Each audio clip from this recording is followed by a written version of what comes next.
নাকা চেকিং চলাকালীন brown sugar সহ দুই যুবক গ্রেপ্তার উত্তর দিনাজপুর জেলার চাকুলিয়া থানার পুলিশের। শুক্রবার রাতে চাকুলিয়া থানার মেলন পঞ্চায়েতের বাংলা বিহার সীমান্তে সোনারচক এলাকা থেকে তাদের পাকড়াও করা হয়।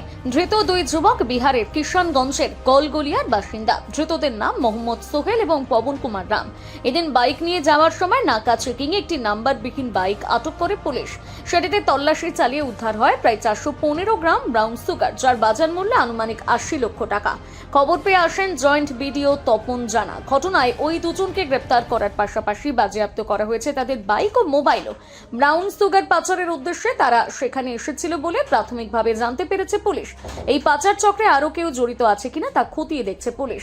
এই বিষয়ে জয়েন্ট বিডিও তপন জানা জানান, আমরা পুলিশদের থেকে খবর পাই, তা খবর পেয়ে এসে দেখি যে দুজন ছেলেকে ধরা হয়েছে। তারপরে আমার সামনে সার্চ করা হয় এবং এখানে মোট 415 গ্রাম প্যাকেট সহ ব্রাউন সুগার পাওয়া যায়।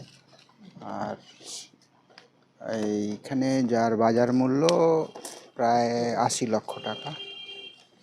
তো ওদের ধরা হয়েছে, সিজ করা হয়েছে এগুলোকে এবং এদেরকে প্রয়োজনীয় আইনি ব্যবস্থা নেওয়া হবে। এদের বাড়ি জানা গিয়েছে, জিজ্ঞাসাবাদ করার পরে ওদের বিহারে পাশেই কাছাকাছি। ওরা এই এরিয়াতে এসেছিল এইগুলোকে কারুর হাতে দেওয়ার জন্য বা বিক্রি করার জন্য এসেছিল, এটুকু জানা গিয়েছে। উত্তর দিনাজপুর থেকে অনুপ জেসওয়ালের প্রতিবেদন, নিউজ টুডে।